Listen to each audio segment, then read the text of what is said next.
Good afternoon all of you. आज ये tax audit की 5th क्लास है, बट जो टॉपिक मैं डिस्कस करूंगा that will be an independent topic, उसका प्रीवियस क्लासेस से कोई भी कनेक्शन नहीं है। As you can see the title is transfer pricing. Income tax act 1961 के अंदर एक चैप्टर है, chapter number 10, which is exclusively based on transfer pricing, exclusively transfer pricing के ऊपर है। ठीक है, तो उसी के ऊपर पहली बार ऐसा हुआ कि फॉर्म 3CD के अंदर government has added 3 clauses, as you can see the name 30A, 30B and 30C। तो मैं इसका भी डिस्कशन करने जा रहा हूँ। ये रहे क्लॉजेस। ठीक है, अभी एक बार तुमको पहले just let me give you an overview, उसके बाद I will discuss this in detail. 3 clause अगर आज हम लोग केवल डिस्कस करते तो इसका मतलब कि वो हैं एकदम हैवी लेवल के।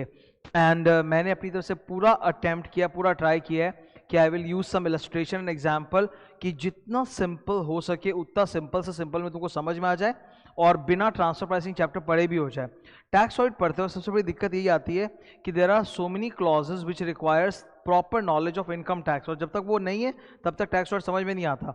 Now it is impossible for a student कि वो टैक्स ऑडिट पढ़ते हुए बैठ के इनकम टैक्स की सारी किताबें खोल के ऑल द सेक्शंस पढ़ने बैठ जाए, तभी तो दिक्कत होती है। तो वहीं पे मैंने अपनी तरफ से कोशिश किया कि इन क्लॉजेस में जितना भी इंफॉर्मेशन लिमिटेड, कम से कम इंफॉर्मेशन में समझ में आ सके, जल्दी से जल्दी और सिंपल, वो मैंने अपनी तरफ से अटेम्प्ट किया है। ठीक है, तो एज यू कैन सी ये क्लॉज नंबर 30A है, देख लो ऊपर 30A। ठीक है, ये ट्रांसफर प्राइसिंग के ऊपर बेस करके है। एक्सप्लेनेशन वगैरह ये रहा नीचे, मैंने व्हाइट कलर में जो दिख रहा है वो लिखा हुआ है।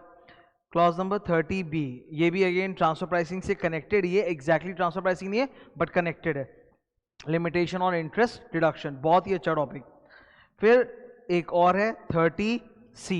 30C ट्रांसफर प्राइसिंग से कनेक्टेड नहीं है, ये ट्रांसफर प्राइसिंग के जस्ट बाद एक चैप्टर आता है जिसको हमने बोलते हैं गार, GAAR, chapter number 10A of income tax act. ठीक है, GAAR, general anti avoidance rules, ये उससे कनेक्टेड है और ये बहुत ही सुंदर है। तो ये रहे 3 क्लॉजेस और उनका एक्सप्लेनेशन नीचे तुमको दिख रहा है। ये जो नोट्स आप देख रहे हो, ये नोट्स का लिंक मैं हर टैक्स ऑडिट की क्लास में जो नोट्स का लिंक है वहीं पे डाल रखा हूँ। इसका भी जो लिंक है टैक्स ऑडिट के नोट्स का लिंक, वो मैं नीचे डिस्क्रिप्शन में दे दूंगा।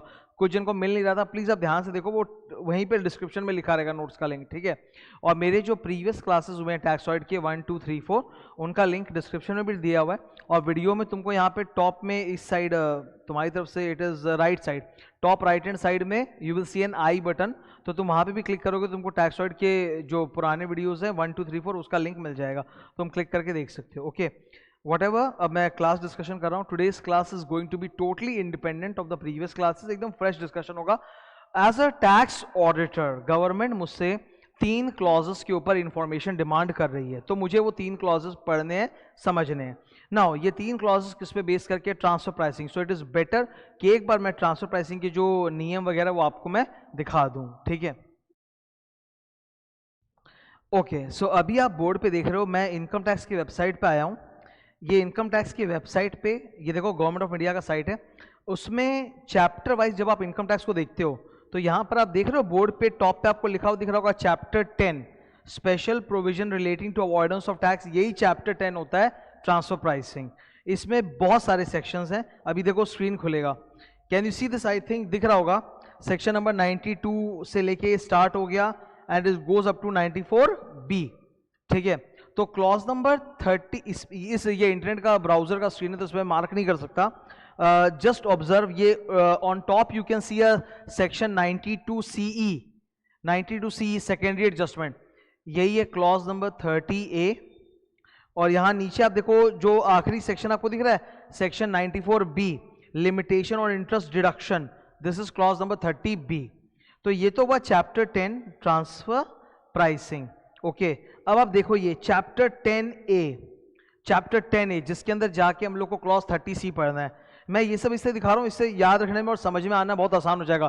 देखो हार्ड चैप्टर में एक अच्छी बात भी होती है कि हार्ड चैप्टर तब तक हार्ड होता है जब तक हम लोग समझ नहीं जाते। Once we have like dig into it, पूरा समझ गए ना, तब वो हार्ड चैप्टर इंटरेस्टिंग और इजी बन जाता है। ठीक है, and it gives us an advantage over other persons जो भी एग्जाम में हमारे साथ compete कर रहे हैं। चैप्टर 10A, आप नाम पढ़ो क्या लिखा है, जनरल एंटी अवॉइडेंस रूल्स। अब मैं इसमें कुछ लिख नहीं पा रहा हूँ, ये ब्राउजर है, इसको शॉर्ट में बोला जाता है GAAR, गार, GAAR, ठीक है। कई बार इनकम टैक्स की किताब में तुम देखोगे लिखा हुआ रहता है ये, तो इसका फुल फॉर्म तुम्हारे आंखों के सामने जनरल एंटी अवॉइडेंस रूल्स। इसी के अंदर जाके अपने को एक क्लॉज नंबर 30C से जुड़ा हुआ है सेक्शन नंबर 96, वो पढ़ना है। ये देखो, इसको अभी मैंने क्लिक किया, ये ओपन अप होगा। You can see section number 96 दिख रहा होगा लिखा हुआ। सेक्शन 96 के सामने देखो क्या लिखा हुआ है।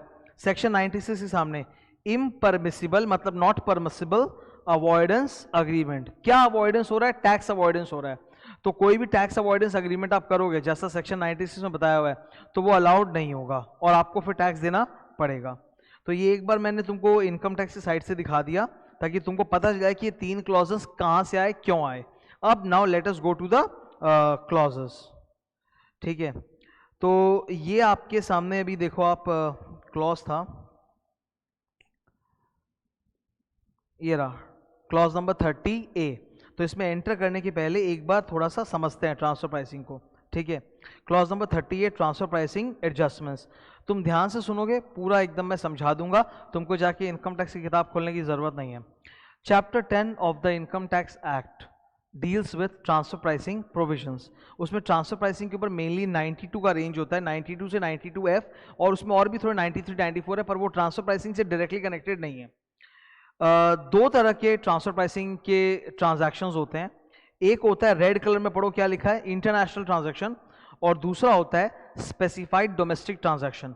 हम लोग के लिए आज डिस्कशन में स्पेसिफाइड डोमेस्टिक ट्रांजैक्शन का कोई यूज नहीं है, सिर्फ यूज है इंटरनेशनल ट्रांजैक्शन का। ये क्या होता है देखो जरा बोर्ड पे जो ऊपर में डायग्राम दिख रहा है, पहले उसको देखो। एक इंडियन एंटरप्राइज है और उसका कोई फॉरेन ग्रुप कंपनी है जिसको हम लोग कहेंगे फॉरेन एसोसिएट एंटरप्राइज। ये जो फॉरेन एसोसिएट एंटरप्राइज है, please do not think of it as associate company of company law. Company law में जो एसोसिएट कंपनी होता है उससे मत मैच करना, वो टोटली अलग है। इनकम टैक्स में एसोसिएट एंटरप्राइजेस का बहुत लंबा चौड़ा डेफिनेशन है, उसमें बहुत सारे कनेक्टेड एंटरप्राइजेस होते हैं। तो the thing is like that, there is a multinational corporation, India में उनका बिजनेस है, that's called Indian enterprise, Indian company खोल रखा है, और एक फॉरेन कंपनी भी उनका जिसको हम लोग बोलेंगे foreign associated enterprise, kind of you can say related party. अब होता क्या है, हम सब जानते हैं कि इंडिया में टैक्स रेट्स हाई है। हालांकि अरुण जेटली जी कभी नहीं मानते थे कि इंडिया में टैक्स रेट्स हाई है, पर सच्चाई यही है कि इंडिया में टैक्सेशन बहुत हाई है। जीएसटी के नाम पे हैवी टैक्सेशन पहले कलेक्ट हो जाता है 18%, उसके ऊपर इनकम के ऊपर भी हैवी टैक्स है। तो कॉर्पोरेट्स की अगर आप बात करो, जो कॉर्पोरेट्स होते हैं, एलएलपीज होते हैं, उनके ऊपर हैवी टैक्स इंसिडेंस है, एकदम heavy.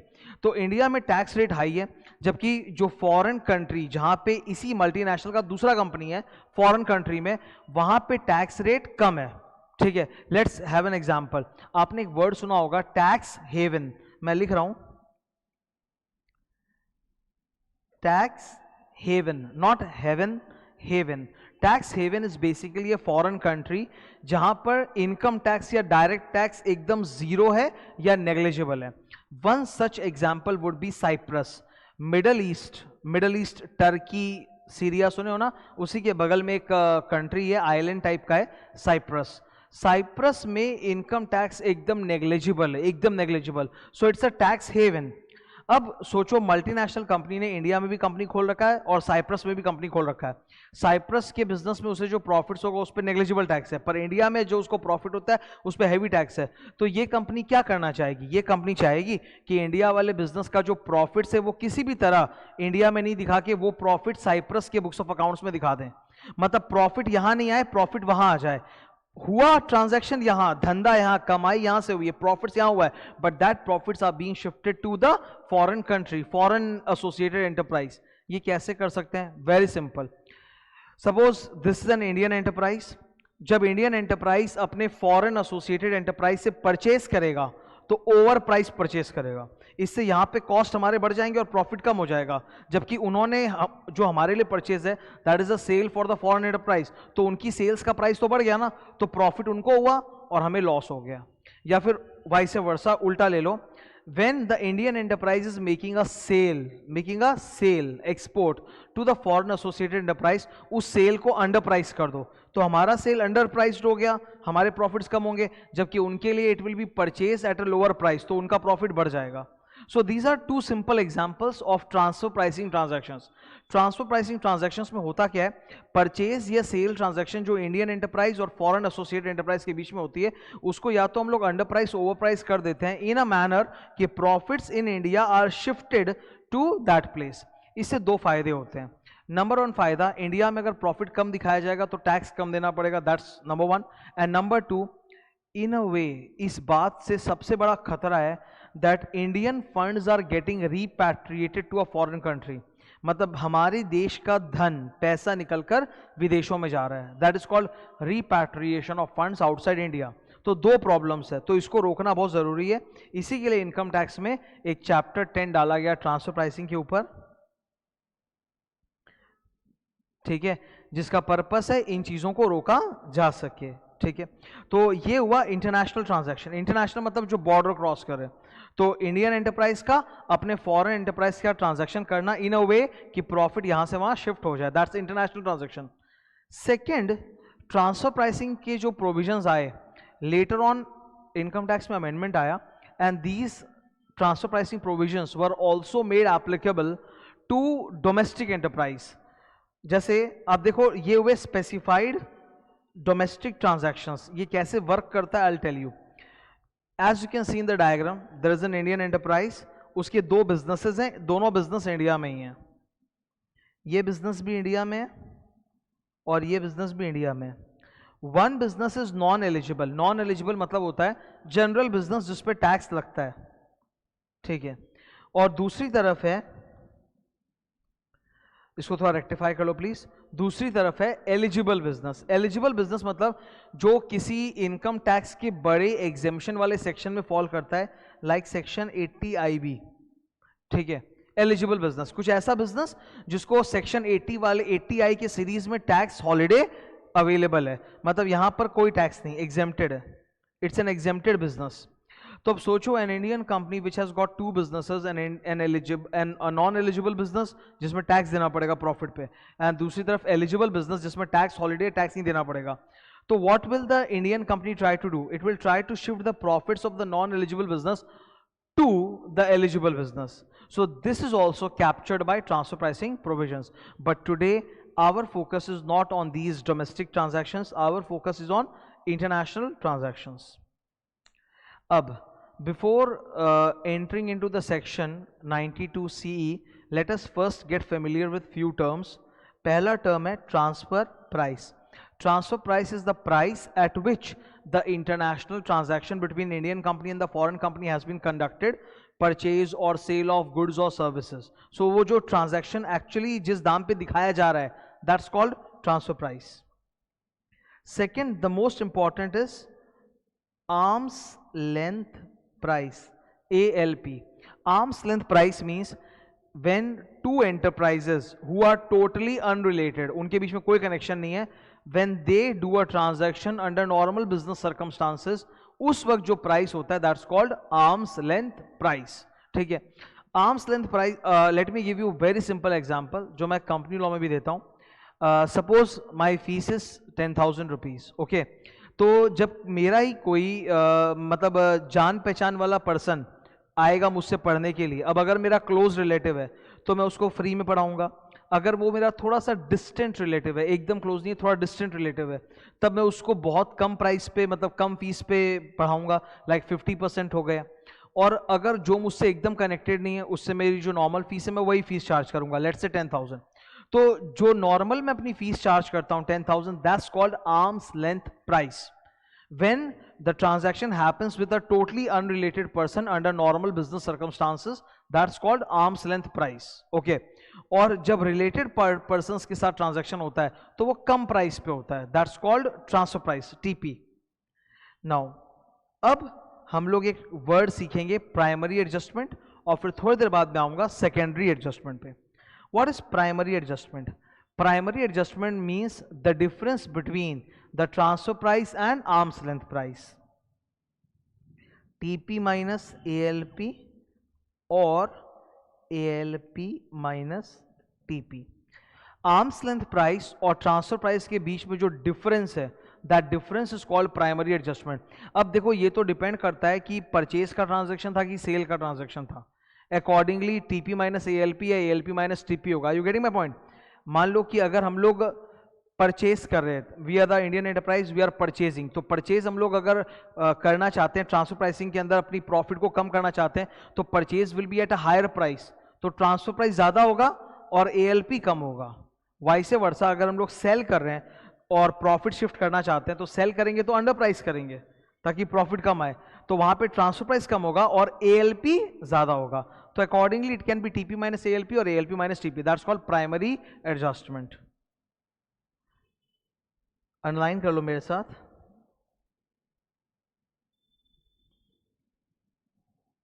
This is the definition of primary adjustment. Okay, what is secondary adjustment? Secondary adjustment is covered by section number 92 CE, जिसके ऊपर क्लॉज नंबर 30A बेस्ड है।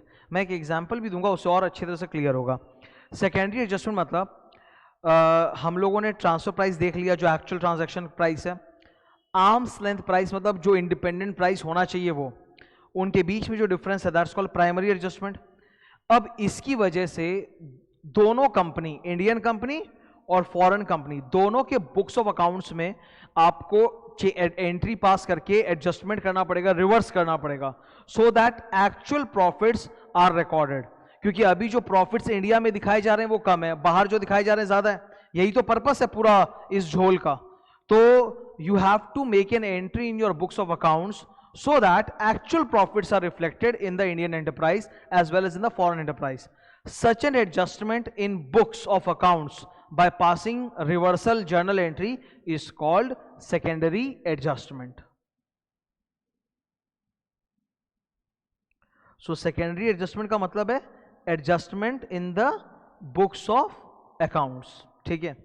अच्छा, सेकेंडरी एडजस्टमेंट आपको तभी करना पड़ता है when the difference between transfer price and arm's length price is more than 1 crore. No secondary adjustment is required if the primary adjustment is less than equal to 1 crore. Primary adjustment मतलब जो difference था वो, तो वो अगर 1 करोड़ से ज्यादा है तभी आपको ये बुक्स ऑफ अकाउंट्स में एडजस्टमेंट करना है। प्राइमरी एडजस्टमेंट कौन करता है? या तो टैक्स पेयर खुद किया या असेसिंग ऑफिसर किया, ये दो मेन है। इसके अलावा अगर एक एडवांस प्राइसिंग एग्रीमेंट एंटर हो रखा है, सेफ हार्बर रूल्स 92 CB में गवर्नमेंट ने बना रखे हैं, या फिर डबल टैक्सेशन अवॉइडेंस एग्रीमेंट की वजह से, इन पांचों में से किसी भी कारण से अगर प्राइमरी एडजस्टमेंट हुआ है तो फिर बुक्स ऑफ अकाउंट्स के अंदर सेकेंडरी एडजस्टमेंट भी करना पड़ेगा to reflect the actual profits. That is section number 92 CE। और जितना भी एक्सेस मनी गया है ना विदेशों में, उसको bring it back to India. repatriation of the excess money to India, okay, within how many days? 90 days। तो जो भी पैसा बाहर गया, एक्स्ट्रा पैसा, एक्सेस पैसा, that will come back to India। अच्छा, अगर वो 90 डेज में वापस नहीं आता है तो फिर उसके ऊपर इंटरेस्ट भी कैलकुलेट होगा। That interest is called imputed interest। imputed means actually notional interest जैसा, ठीक है। तो उस पर नोशनल इंटरेस्ट भी कैलकुलेट होगा, ओके ना? ओके, ये जो सेकेंडरी एडजस्टमेंट्स है, we have to study only for international transactions and not for domestic transaction। तो जैसा कि मैंने आज बताया था, ट्रांसफर प्राइसिंग के प्रोविजंस दो तरह के ट्रांजैक्शन पे लग सकते हैं। International transaction between Indian company and foreign company which are connected related, और inside India that is a specified domestic transaction, eligible business और नॉन एलिजिबल बिजनेस के बीच में। हमको डोमेस्टिक से मतलब नहीं, हमको सिर्फ इंटरनेशनल से मतलब है आज। Let's have an example. इस एग्जाम्पल से तुमको बेटर समझ में आएगा। X limited is an Indian enterprise और उसका अमेरिका में एक एंटरप्राइज और है जो कि एसोसिएटेड है। तो अब इनके बीच में कुछ ट्रांजैक्शन हो रहा है। X limited exported goods, exported मतलब हम लोगों ने सेल किया है, हम लोगों ने इंडिया से सेल किया है 100 करोड़ में।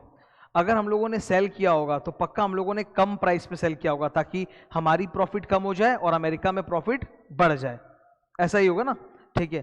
तो अगर ये प्राइस 100 करोड़ है ट्रांसफर प्राइस, तो रियल प्राइस जो वो ज्यादा होना चाहिए। Real price means the arms length price. तो आर्म्स लेंथ प्राइस है 110 करोड़, मतलब जो वैल्यू ऑफ गुड्स हम लोगों ने भेजा है उसकी कीमत होनी चाहिए 110 crore, but we have done the transaction at 100 crore. तो इससे our sales have gone down by 10 crore, हमारा प्रॉफिट 10 करोड़ से गिर गया और फिर टैक्स पे भी असर आएगा उसका। तो सॉल्व करते हैं इसको। ये किसने बताया कि 110 crore arms length price it was determined by the assessing officer? ये जानना बहुत जरूरी है, क्योंकि टैक्स ऑडिट में वी हैव टू से कि जो प्राइमरी एडजस्टमेंट हुआ है यानी कि determination of arms length price, वो किसने किया? देयर आर 5 केसेस, ये रहे 5 cases: tax payer, assessing officer, advance price agreement, safe harbour rules, DTA. तो in our example it was this, the arm's length price was determined by the assessing officer. Section number 92 CE, subsection 1, clause Roman 2. Solution. Transfer price कितना था? 100 crore. Arms length price 110 crore. तो फिर adjustment कितना करना पड़ेगा? Primary adjustment, the difference 10 crore. तो और excess money विदेश कितना चला गया? 10 करोड़. सेम होगा आंसर, ये दोनों सेम होंगे. ठीक है. अब सेकेंडरी एडजस्टमेंट आपको करना पड़ेगा. सेकेंडरी एडजस्टमेंट मतलब दोनों एंटरप्राइजेस, इंडियन एंड फॉरेन, दोनों के बुक्स ऑफ अकाउंट्स में जर्नल एंट्री पास करके प्रॉफिट को एडजस्ट करना पड़ेगा. तो इंडिया में हम लोग प्रॉफिट को बढ़ाएंगे. प्रॉफिट को बढ़ाने के लिए क्रेडिट पीएल अकाउंट,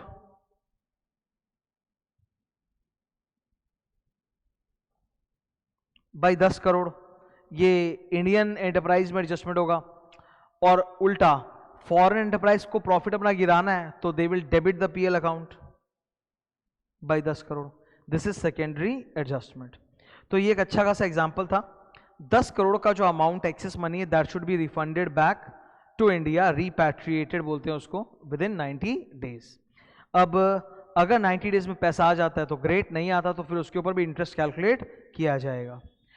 अब यही चीज हम लोग क्लॉज 30A में कैसे रिपोर्ट करेंगे? देखो, this is your clause 30A जो आपको ऑरेंज कलर में यहां दिख रहा है. यही क्लॉज 30A मैंने वहां पे भी बनाया है और डेटा पुट किया है. ठीक है, जस्ट चेक दिस, एकदम समझ में आएगा सब कुछ. Clause 30A, first point, whether primary adjustments to transfer price as mentioned in section number 92 CE1. 92 CE का 1 वही है जिसमें 5 पॉइंट्स होते हैं जहां पे किसने वो प्राइमरी एडजस्टमेंट किया, has been made during the year. तो एज अ टैक्स ऑडिटर, अगर मेरा क्लाइंट एक मल्टीनेशनल है तो मैं चेक करके बताऊंगा कि क्या एक्चुअली इन्होंने ट्रांसफर प्राइसिंग का कोई झोल किया है कि नहीं किया है. अगर झोल किया है तो there will be primary adjustment. तो इन आवर एग्जांपल अबव जहां पे 2 कंपनीज थी, we are the tax auditors of X limited, और जो फॉरेन एंटरप्राइज उसका नाम है अल्फा इंक. तो झोल हुआ है. तो our answer is yes. Second question, if yes, then please furnish the following details. Number 1, under which clause of 92 CE1 primary adjustment is made? तो इसका मतलब होता है कि आर्म्स लेंथ प्राइस कैसे पता चला? वो क्या अवॉइडेंस अग्रीमेंट में मेंशन था, डीटीए में था, असेसी ने खुद किया, असेसिंग ऑफिसर ने किया, किसने किया? The answer is assessing officer. वही हमारे क्वेश्चन में था. तो इसमें मेंशन करो 92 CE का 1 का Roman 2. Okay, next, what is the amount of primary adjustment? This means the difference. Difference is 110 crore minus 100 crore equal to 10 crore. Correct है. Next, whether the excess money is required to be repatriated to India. हाँ, 1 करोड़ से ज्यादा है तो secondary adjustment करना पड़ेगा और भारत में लेके आना पड़ेगा. Yes. If yes, whether the excess money has been repatriated within the prescribed time.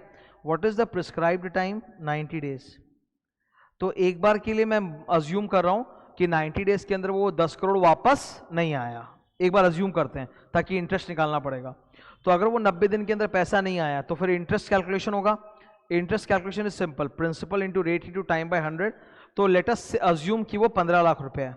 तो हमारे से क्वेश्चन पूछा है इफ नो, मतलब कि वो जो एक्सेस पैसा बाहर चला गया विदेश, if it has not come back to India, the amount of imputed interest income is. तो इसको कैलकुलेट करने का प्रॉपर तरीका होता है. We are not discussing the manner of calculation of interest, वरना बहुत लंबा हो जाएगा. तो लेट अस से उसको यूज किया एंड सॉल्व करके the interest amount is coming to be 15 lakh. So this is clause 30A. अब देखो this one you can easily understand, आराम समझ में आ रहा है कि क्लॉज 30A ट्रांसफर प्राइसिंग के ऊपर बेस्ड था. उसमें क्या क्या वर्ड्स यूज हुए हैं, प्राइमरी एडजस्टमेंट, सेकेंडरी एडजस्टमेंट. अगर मैं ये सब नहीं डिस्कस करता कि क्या है प्राइमरी और क्या है सेकेंडरी, तब फिर ये क्लॉज ही नहीं समझ में आता। अब तुमको आराम समझ में आ रहा है कि कंपनी ने ट्रांसफर प्राइसिंग में झोल किया, यस। इफ यस तो फिर 92 CE के कौन से क्लॉज में पकड़ में आया? असेसिंग ऑफिसर ने पकड़ा आर्म्स लेंथ प्राइस रोमन 2। फिर पूछा गया प्राइमरी एडजस्टमेंट कितने अमाउंट का था, यानी what was the difference between TP and arm's length price? 10 crore. क्या वो 10 करोड़ वापस आने चाहिए? Yes, it is more than 1 crore. क्या आ गया 90 दिन के अंदर? नो, नहीं आया। तो इंटरेस्ट कितना? That it is calculated and is coming out to let's say 15 lakh.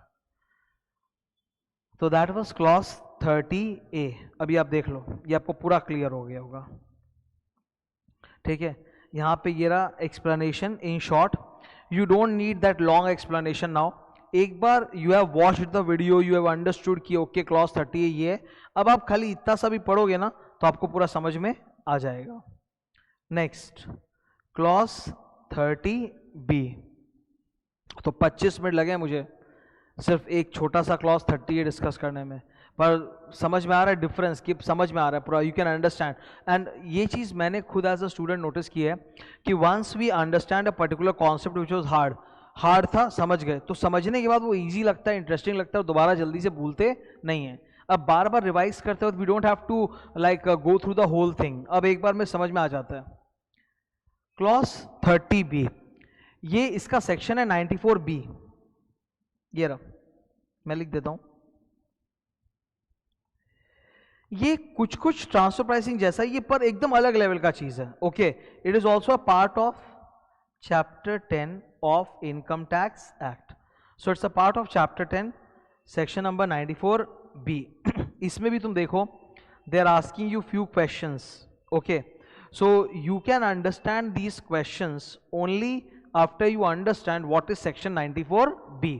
तो let us go to section 94B।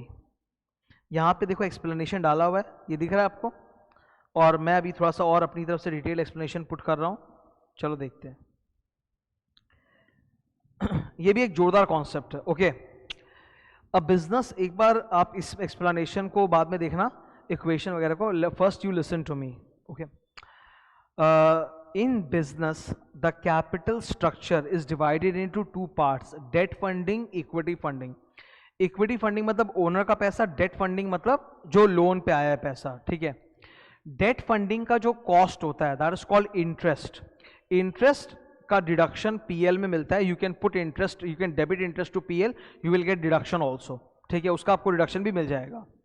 On other hand equity funding जो होती है उसका जो कॉस्ट होता है, dividend and all that, that is not deductible while calculating PGBP. मतलब there are 2 types of funding, debt funding, equity funding. Cost of equity funding is not allowed as a business expenditure, it is not deductible.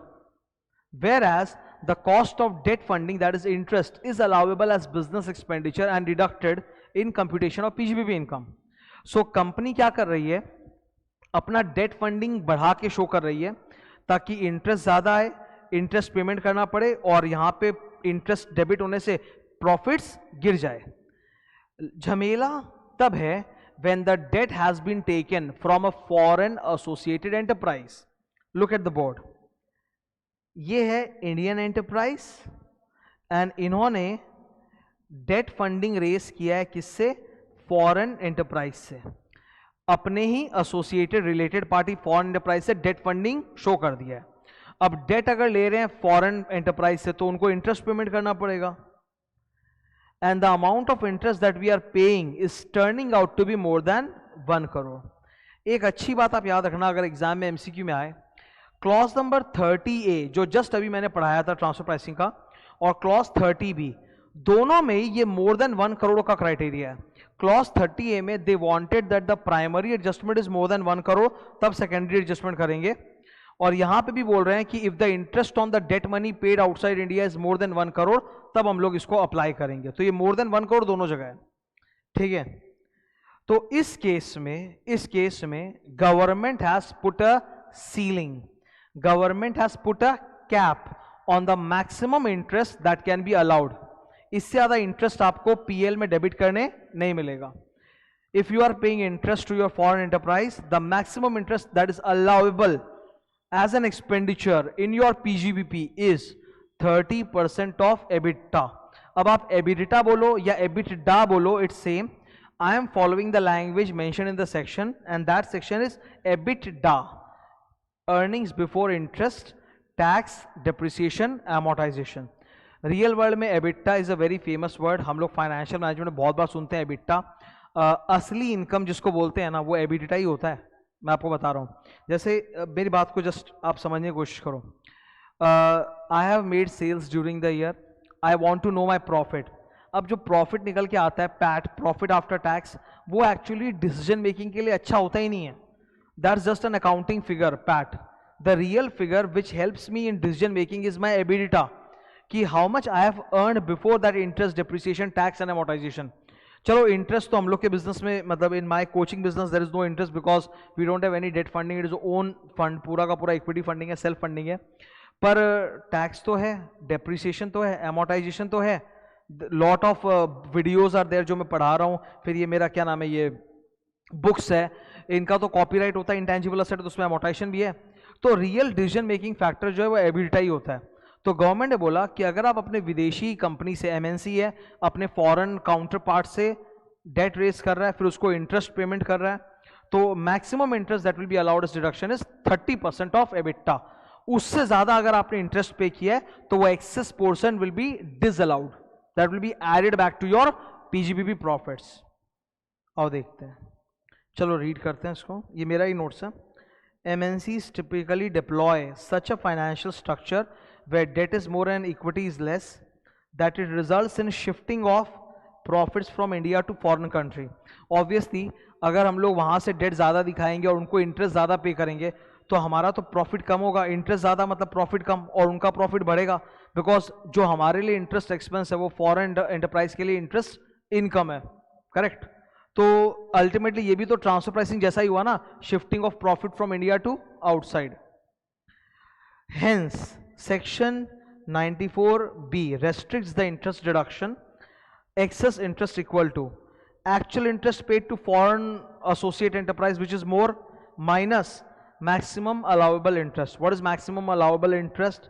Highlight कर रहे हैं, 30% of EBITDA, जो Indian business enterprise का EBITDA है उसका 30%, that's the maximum. Now जो, अच्छा यहाँ पे भी ना वो मैट वाला कॉन्सेप्ट है, इनकम टैक्स में मैट पता होगा ना। Now I am not going to explain MAT too much. Minimum alternate tax, यहाँ पे भी वही कॉन्सेप्ट है, मिनिमम ऑल्टरनेट टैक्स मतलब इतना तो आपको देना ही पड़ेगा एक्सेस, पर जो भी एक्सेस आपने दे दिया उसको आप कैरी फॉरवर्ड कर सकते हो, फ्यूचर में जब कभी मैट कम होगा तब एडजस्ट कर लेना। तो यहाँ भी वैसा ही कॉन्सेप्ट है। Suppose the interest that you are paying actually is more this year, जबकि 30% ऑफ एबिटा इज लेस, तो जो डिफरेंस है that will be disallowed this year. Future years में हो सकता है कि आपका अर्निंग्स बढ़ जाए, एबिटा बढ़ जाए, तो 30% ऑफ एबिटा भी ज्यादा आएगा, more than the actual interest, तब उस साल आप उसको एडजस्ट कर लेना। तो whatever excess interest that is disallowed this year, it will be allowed to be carried forward for 6 assessment years, और आप फ्यूचर में उसको एडजस्ट कर सकते हो। The excess interest shall be disallowed in the current previous year and will be carried forward up to 8 assessment years. Such excess interest shall be allowed in subsequent previous year. जिस साल आपका EBITDA ज्यादा और maximum allowable interest ज्यादा आ रहा है, actual interest कम आ रहा है, तो डिफरेंस आप उस साल एडजस्ट कर लेना। Now let's take an example, very simple example.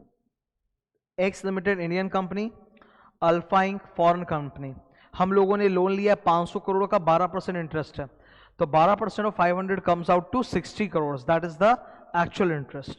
So actual interest comes out as 60 crore. What is the maximum allowable interest? 30% of EBITDA.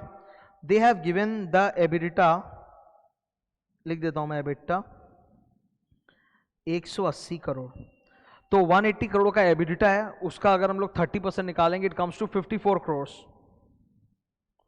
So actual interest is 60 crore and maximum allowable is 54 crore, 30% of EBITDA. तो excess interest आपने कितना पे किया? 6 crore.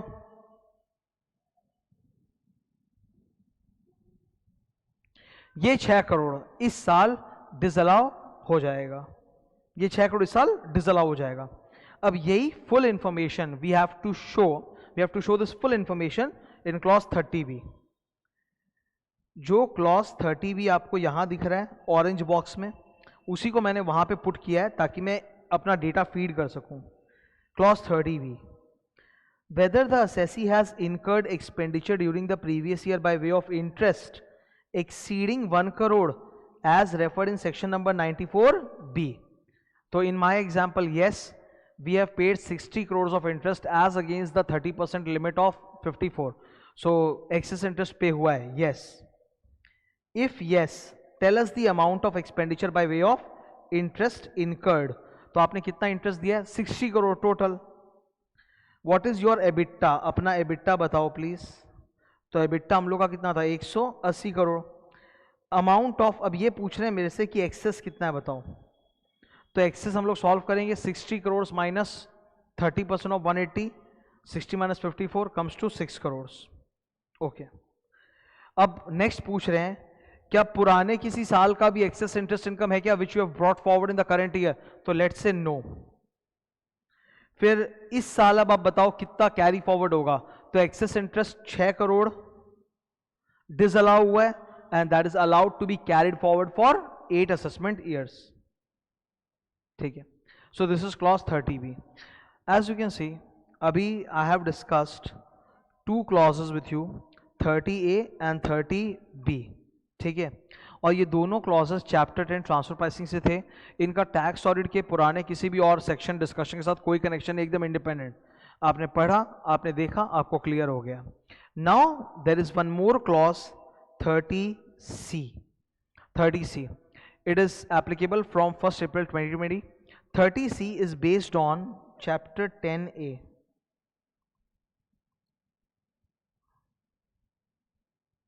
GAR, general anti avoidance rules.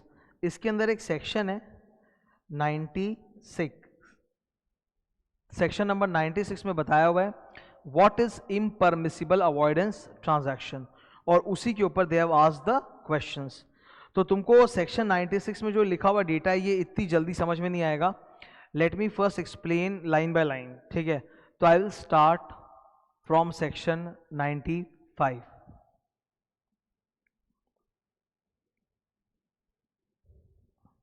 Clause 30C, impermissible avoidance agreement. Chapter 10A, GAR, General Anti-Avoidance Agreement, Anti-Avoidance Rule. सबसे पहले section number 95.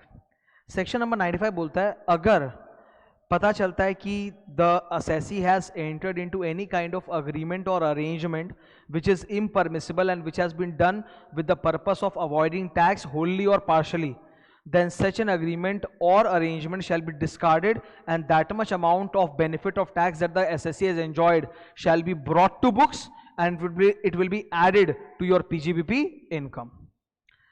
पढ़ते आओ. Notwithstanding anything contained in the act, an arrangement entered into by the assessee may be declared as impermissible avoidance agreement and the consequence in relation to tax arising therefrom may be determined. मतलब उससे उस arrangement से जितना भी tax avoid हुआ है वो सारा टैक्स कैलकुलेट करेंगे और इस साल के पीजीबीपी इनकम में उसको ऐड कर दिया जाएगा. Great. So now I have to know what is impermissible avoidance agreement. वो नीचे लिखा हुआ है impermissible avoidance arrangement. An impermissible avoidance arrangement is one which has the main purpose as obtaining a tax benefit. The main purpose of an arrangement is to obtain tax benefit, and you can see one of the following 4 indicators. That is the second point. You will be able to see one of the 4 indicators. Number 1, जो arrangement आपस में हुआ है Indian enterprise और किसी के साथ भी, it is not ordinarily created. मतलब नॉर्मली इस तरह का होता नहीं है बिजनेस में. It has been done to abuse the income tax act. There is a lack of commercial substance in the transaction. And fourth, it is not ordinarily used for bona fide purposes, it is used for mala fide purposes. तो 100 बात की एक बात है, our assessee has entered into some kind of an arrangement through which they try to escape tax. तो इसका एक example study करते हैं. ये देखो आप. ठीक है.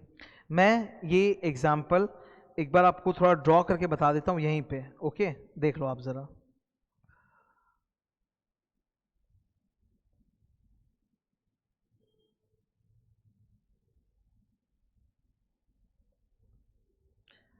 India, USA, Dubai. एक कंपनी है स्वास्तिक इंडिया लिमिटेड। तो Swastik India limited is an Indian company, assessee. इनका काम क्या, इंपोर्ट एक्सपोर्ट। ये यूएसए से इंपोर्ट करते हैं और दुबई एक्सपोर्ट करते हैं, पर माल इंडिया में आता नहीं है, डायरेक्टली जाता है, ठीक है। यूएसए से इंपोर्ट एंड फिर दुबई को एक्सपोर्ट। तो वो गुड्स इंडिया में आता ही नहीं, डायरेक्टली यूएसए से दुबई डिलीवरी होती है। अब ये इंपोर्ट एक्सपोर्ट का ट्रांजैक्शन अगर इंडिया से हो तब तो इस पे दुनिया भर का custom duty, GST, income tax attract होगा। तो उन सब को अवॉइड करने के लिए क्या होता है, Swastik India limited middle east में एक कंट्री है साइप्रस। मैंने आज एग्जांपल बोला था ना, it's a middle east country having very low tax rates, that's why such a country is also known as tax haven. तो साइप्रस में इन्होंने अपना एक सब्सिडरी खोला जिसका नाम रख लिया हबीबी इंक। अब मैंने मन से एक नाम दिया, और क्या मतलब, फनी है बट ठीक है। तो in the middle east Cyprus country, जहां पे टैक्सेस एकदम ना के बराबर है, वहां पे एक सब्सिडरी खोल लिया और दिखाया ऐसे जा रहा है कि स्वास्तिक काम नहीं कर रहा, यूएसए से इंपोर्ट साइप्रस करवा रहा है और साइप्रस से एक्सपोर्ट टू दुबई वो भी साइप्रस से ही हो रहा है। All the transactions are routed through Cyprus, ऐसा शो कर रहे हैं। और डिलीवरी डायरेक्ट होती है, डिलीवरी यूएस से दुबई डायरेक्टली होती है और इंपोर्ट एक्सपोर्ट का सारा डॉक्यूमेंटेशन साइप्रस से होता है, ताकि जो भी इनकम है, प्रॉफिट है, वो कहां बुक हो, साइप्रस में। अब आप जब इस ट्रांजैक्शन को देखते हो, जब इनकम टैक्स ऑफिसर इस ट्रांजैक्शन को देखेगा तो वो साफ देखेगा that the transaction lakhs commercial substance.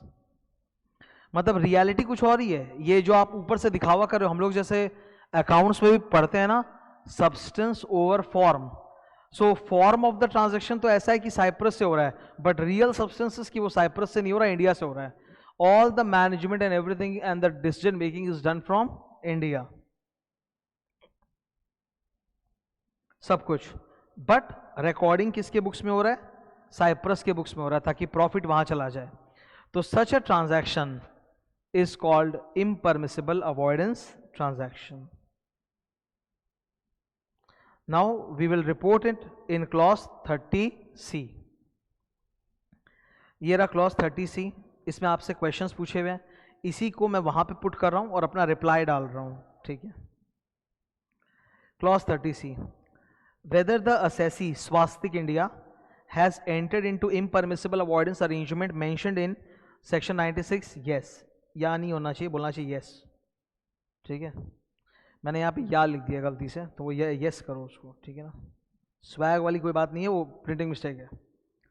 Next, if yes, nature of the impermissible avoidance agreement. Nature का मतलब है, आपने देखा था ऊपर 4 पॉइंट थे सेक्शन 96 में, ये रहे, ये सेक्शन 96 से 4 पॉइंट है।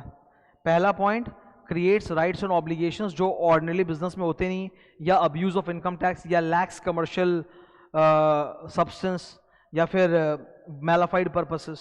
तो यहाँ पे रीजन क्या है, यहाँ पे रीजन है लैक्स कमर्शियल सब्सटेंस, तो वो बताना पड़ेगा। तो वही मैंने बता दिया 96(1) का सी, इट लैक्स कमर्शियल सब्सटेंस। फिर सेकंड सवाल इनका है next, amount of tax benefit. तो लेटस से 50 करोड़ का इनको टैक्स का बेनिफिट हुआ है, तो इनकम टैक्स ऑफिसर को पता चल जाएगा और इनकम टैक्स ऑफिसर वो 50 करोड़ आपके पीजीपी इनकम ऐड करके टैक्स कंप्यूट कर लेगा। So this was clause 30C। तो आज अपने 3 क्लॉजेज ये डिस्कस किए हैं। ये वीडियो अराउंड 43 मिनट्स 45 मिनट्स का हो रहा है। 30ABC, 30A और B ट्रांसफर प्राइसिंग पे थे, और 30C जो था वो गार के ऊपर था। इसको जनरली गार बोलते हैं, general anti avoidance rules. Clear है? और भी आगे मूव ऑन करेंगे, 31 से लेके 44 वो बाद में आएगा, टैक्सॉइड की फर्दर क्लासेस में आएगा। स्टॉप करता हूँ मैं आज।